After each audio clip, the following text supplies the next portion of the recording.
दोस्तों स्वागत है आपका आज की बड़ी और महत्वपूर्ण खबरों में। जी हाँ दोस्तों, लॉकडाउन 4.0 में मिल सकती है ये छूट। 11 राज्य कर रहे हैं ये प्लानिंग। इस खबर को जानेंगे विस्तार से। साथ ही दोस्तों अगली बड़ी खबर में, जी हाँ, अब कोरोना से मिलेगी छुट्टी। बंदरों पर वैक्सीन का टेस्ट हुआ सफल। क्या है पूरी जानकारी, बताएंगे खबर को विस्तार से। तो दोस्तों आज हम आपको कई सारी ताजा और काम की खबर बताने वाले हैं जिन्हें जानना आपके लिए बहुत ही जरूरी है, और कुछ खबर ऐसी भी हैं जिन्हें जानना आपको लाभ दिला सकता है। तो वीडियो को अंत तक जरूर देखिएगा दोस्तों। और दोस्तों अगर आप भी चाहते हैं कि भारत में फैली महामारी जल्दी खत्म हो जाए तो इस वीडियो को एक लाइक जरूर कीजिएगा दोस्तों। तो चलिए दोस्तों खबरों की तरफ रुक करने से पहले सबसे पहले कोरोना की आज की ताजा अपडेट जान लेते हैं। तो दोस्तों आपको बता दें, भारत में अब तक 85,000 से ज्यादा लोग कोरोना की चपेट में आ चुके हैं। राहत की खबर ये है कि 30,000 से अधिक लोग ठीक भी हो चुके हैं। और वहीं दुख की बात ये है कि अभी तक इस वायरस से भारत में 2,700 से अधिक लोग मारे जा चुके हैं। चलिए दोस्तों इसी के साथ अब रुक कर लेते हैं इस वक्त की अगली बड़ी खबर की तरफ। जी हाँ, अब अल्ट्रावायलेट रेस से खत्म होगा कोविड-19। भारतीय कंपनी ने बनाया यूवीसी सैनिटाइजर। जी हाँ दोस्तों, भारत कोरोना वायरस से लड़ने को तैयार हो रहा है। एक भारतीय कंपनी ने अल्ट्रावायलेट रे कॉन्टैक्टलेस सैनिटाइजर बना लिया है। इस उपकरण के कोविड-19 से जारी लड़ाई में बेहद मददगार माना जा सकता है। इस उपकरण को मुंबई की एक कंपनी जिसका नाम निवॉन सॉल्यूशंस ने बनाया है। इसके फाउंडर नीरज सावंत हैं। ये चीन के यूवीसी सैनिटाइजर के मॉडल पर ही आधारित है। इसमें 2 अलग अलग वैरायटी बनाई गई हैं। निवॉन सॉल्यूशंस ने अल्ट्रावायलेट रे कॉन्टैक्टलेस सैनिटाइजर की अस्पतालों को सप्लाई भी शुरू कर दी है। ये यूवीसी सैनिटाइजर प्रधानमंत्री मोदी जी के वोकल फॉर लोकल की नीति का हिस्सा माना जा सकता है। निवॉन सॉल्यूशंस की ओर से ये देश का पहला यूवी सैनिटाइजर है। इस उपकरण की कीमत मार्केट में मौजूद यूवीसी सैनिटाइजर से अभी लगभग आधी है।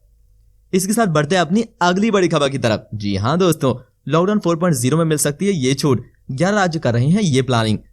शुक्रवार को देश में कोरोना वायरस संक्रमण बढ़कर 81,970 हो गए हैं। साथ ही 2,649 लोग कोविड-19 संक्रमण से अपनी जान गंवा चुके हैं। इसके संक्रमण को रोकने के लिए केंद्र सरकार ने पूरे भारत में 17 मई तक लॉकडाउन लगाया है। और मोदी जी के बयान के अनुसार अभी इसके समय सीमा और बढ़ा दी जाएगी। लेकिन नई लॉकडाउन व्यवस्था में 11 राज्यों को मिल सकती है भारी छूटें।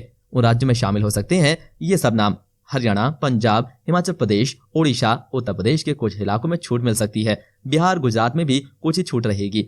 मध्य प्रदेश और राजस्थान, असम, महाराष्ट्र आदि नाम इसमें शामिल हैं। चलिए दोस्तों बढ़ते हैं अपनी अगली बड़ी खबर की तरफ। लॉकडाउन 4.0 में किसको मिलेगी छूट और किस पर लगे पाबंदी, सीएम केजरीवाल ने केंद्र को बताया। करीब 2 महीने के लॉकडाउन के बाद कुछ राहत देने को है। मेट्रो चल सकती है और बसों की आवागमन शुरू हो सकती है। पीएम मोदी की मांग पर दिल्ली सरकार ने अपने सुझाव में इन्हीं चीजों की मांग की है कि लॉकडाउन के साथ साथ अर्थव्यवस्था भी पटरी पर आ जाए। जहां कई चीजों की खोलने की मांग की गई है दिल्ली सरकार ने, तो वहीं कुछ खास बंदियों की मांग रखी है। जहां कई चीजों की खोलने की मांग की दिल्ली सरकार ने, तो वहीं कुछ खास बंदियों की मांग भी रखी है। दिल्ली सरकार ने कहा स्कूल, कॉलेज और शिक्षण संस्थान रहें बंद। होटल और हॉस्पिटैलिटी दिल्ली सरकार ने कहा स्कूल, कॉलेज और शिक्षण संस्थान रहेंगे बंद। होटल और हॉस्पिटैलिटी सेवाओं पर पाबंदी हो। Cinema hall, gym, swimming pool, entertainment park, theatre, bar, auditorium, assembly hall अभी कुछ और दिनों बंद ही रहने चाहिए। सभी धार्मिक स्थल बंद रहने चाहिए। नाई की दुकान, स्पा और सैलून बंद रहने चाहिए। गैर जरूरी चीजों के लिए लोगों की मूवमेंट रात 9 बजे से लेकर सुबह 5 बजे तक बंद रहनी चाहिए। हर एक जोन में गर्भवती महिलाएं, 65 वर्ष से ऊपर के लोग, गंभीर बीमारी से जूझ रहे लोग और 10 साल से कम उम्र के बच्चे घर में ही। अब रुक करते हैं इस वक्त की अगली बड़ी खबर की तरफ। ग्रीन ऑरेंज जोन के बाद अब रेड जोन में भी शुरू होगा कॉपियों का मूल्यांकन।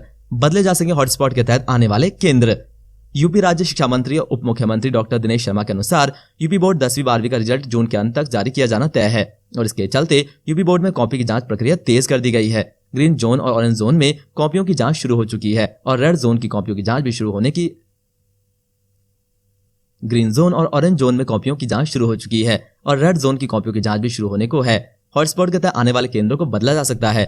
जी हाँ, अगर कोई केंद्र हॉटस्पॉट के अंदर या सीमा पर आता है तो डीएम का आदेश उसको बदला जाएगा। इसके लिए बोर्ड से सूची मांगी है जो कि शुक्रवार तक भेज दी जाएगी। 5 मई से ग्रीन जोन और 12 मई से ऑरेंज जोन में कॉपियों की जांच हो रही है और अब रेड जोन में शुरुआत हो चुकी है। शिक्षा मंत्री के इंटरव्यू के अनुसार 15 जून तक जारी हो सकते हैं यूपी बोर्ड के 10वीं 12वीं के रिजल्ट। चलिए बढ़ते हैं इस वक्त की अगली बड़ी खबर की तरफ। जी हाँ, ऑक्सफोर्ड यूनिवर्सिटी ने 6 बंदरों पर वैक्सीन का टेस्ट किया। 14 दिनों में बनने वाली। चलिए बढ़ते हैं इस वक्त की अगली बड़ी खबर की तरफ। ऑक्सफोर्ड यूनिवर्सिटी ने 6 बंदरों पर वैक्सीन का टेस्ट किया। 14 दिनों में बनने लगेगी एंटीबॉडी। बड़ी खुशखबरी सामने आ रही है। अब जल्दी मिल सकती है कोरोना वायरस की बीमारी से एक हद तक छुटकारा। ऑक्सफोर्ड यूनिवर्सिटी ने रीसस मकाओ प्रजाति के 6 बंदरों पर वैक्सीन टेस्ट किया। इन बंदरों का इम्यून सिस्टम इंसानों जैसा ही होता है। हालांकि इस वैक्सीन का टेस्ट इंसानों पर भी शुरू किया जा रहा है। 1000 वॉलंटियर ट्रायल्स में शामिल होंगे। खुशखबरी ये है कि CHHD OX1 NCOV19 नाम की वैक्सीन के टेस्ट परिणाम दुनिया वालों के हक में आए हैं, जिससे लग रहा है कि जल्दी हम कोरोना से जीत जाएंगे। इन बंदरों के टेस्ट से ये पता चल सकता है कि इन बंदरों के टेस्ट से ये पता चल सकेगा कि CHAdOx1 NCOV19 वैक्सीन इंसानों पर कैसा प्रभाव डालेगी, क्योंकि इंसानों बंदरों का इम्यून सिस्टम एक जैसा ही होता है। लेकिन ये बात की भी ध्यान देने के योग्य है कि कोई जरूरी नहीं है कि इंसानों में परिणाम इतने अच्छे आएंगे। ये टेस्ट अफ्रीका में किया गया था। अमेरिका के national institute of health NIH और ऑक्सफोर्ड यूनिवर्सिटी ने अमेरिका में परीक्षण किया था। ये वैक्सीन को तैयार करने में ऑक्सफोर्ड वैक्सीन ग्रुप और ऑक्सफोर्ड के जेना इंस्टीट्यूट के शोधकर्ताओं का भी कोशिश रही है। अब रुक करते हैं इस वक्त की अगली बड़ी खबर की तरफ। जी हाँ, मोदी ने बिल गेट्स से सुझाव मांगे, भारत कैसे दुनिया के फायदे के लिए बेहतर तरीके से काम कर सकता है। भारतीय पीएम नरेंद्र मोदी ने कोरोना वायरस की महामारी के चलते माइक्रोसॉफ्ट के सह संस्थापक बिल गेट्स से वीडियो कॉन्फ्रेंसिंग के जरिए बातचीत की है। करीब आधे घंटे के बातचीत के दौरान मोदी जी ने बताया कि कैसे जनता ने लॉकडाउन के नियमों का पालन और सहयोग किया है। ये वीडियो कॉन्फ्रेंसिंग थी। नरेंद्र मोदी ने गुरुवार को देर रात को माइक्रोसॉफ्ट के सह संस्थापक bill and Melinda Gates foundation के सह अध्यक्ष बिल गेट्स से बात की। दोनों के बीच कोरोना महामारी से वैश्विक असर और साइंटिफिक इनोवेशन और रिसर्च एंड डेवलपमेंट पर बातचीत हुई।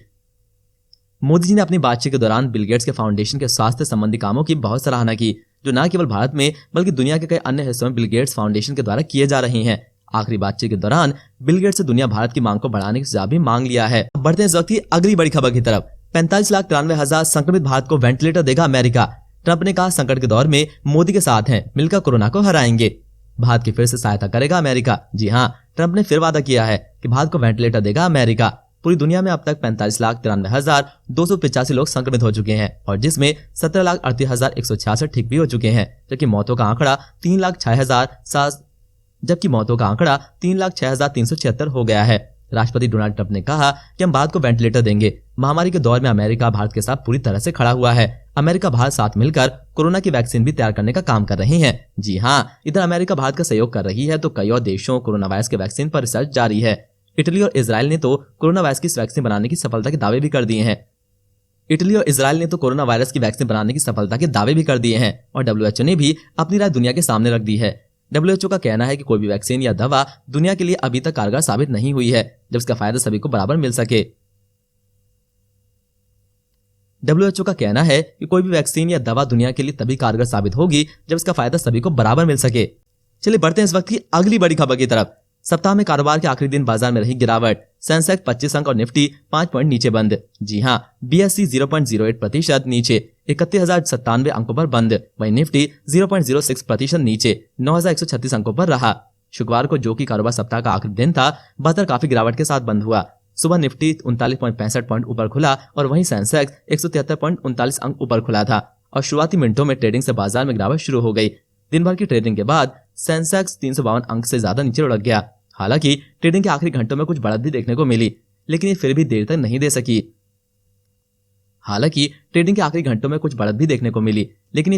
तक नहीं दे सकी। साथ कारोबार के अंत में सेंसेक्स 25.16 अंक या 0.08% नीचे 31,097.73 पर और निफ्टी 5.90 कारोबार के अंत में सेंसेक्स 25.16 अंक या 0.08% नीचे 31,097.73 पर और निफ्टी 5.90 पॉइंट या 0.06% नीचे 9,136.85 पर पहुंचकर बंद हुआ। इससे पहले भी बाजार में काफी गिरावट देखने को मिली। एक दिन पहले गुरुवार को बाजार भारी गिरावट के साथ बंद हुआ था। गुरुवार कारोबार के अंत में सेंसेक्स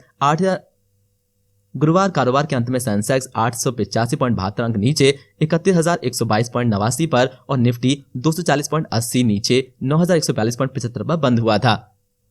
दोस्तों, इस तरह की और खबरों के लिए बने रहिए हमारे साथ। हम ऐसी ही वीडियोस, ऐसी खबरें आपके लिए लाते रहेंगे और देश और दुनिया की खबरों से आपको रूबरू कराते रहेंगे। दोस्तों, बने रहिए हमारे साथ। तब तक के लिए धन्यवाद। के बाद अब रेड जोन में भी शुरू होगा कॉपियों का मूल्यांकन। बदले जा सकेंगे हॉटस्पॉट के तहत आने वाले केंद्र। यूपी राज्य शिक्षा मंत्री और उप मुख्यमंत्री डॉक्टर दिनेश शर्मा के अनुसार यूपी बोर्ड 10वीं-12वीं का रिजल्ट जून के अंत तक जारी किया जाना तय है और इसके चलते यूपी बोर्ड में कॉपी की जांच प्रक्रिया तेज कर दी गई है। ग्रीन जोन और ऑरेंज जोन में कॉपियों की जांच शुरू हो चुकी है और रेड जोन की कॉपियों की जांच भी शुरू होने की ग्रीन जोन और ऑरेंज जोन में कॉपियों की जांच शुरू हो चुकी है और रेड जोन की कॉपियों की जांच भी शुरू होने को है। हॉटस्पॉट के तहत आने वाले केंद्रों को बदला जा सकता है। जी हाँ, अगर कोई केंद्र हॉटस्पॉट के अंदर या सीमा पर आता है तो डीएम का आदेश उसको बदला जाएगा। इसके लिए बोर्ड से सूची मांगी है जो कि शुक्रवार तक भेज दी जाएगी। 5 मई से ग्रीन जोन और 12 मई से ऑरेंज जोन में कॉपियों की जांच हो रही है और अब रेड जोन में शुरुआत हो चुकी है। शिक्षा मंत्री के इंटरव्यू के अनुसार 15 जून तक जारी हो सकते हैं यूपी बोर्ड के 10वीं-12वीं के रिजल्ट।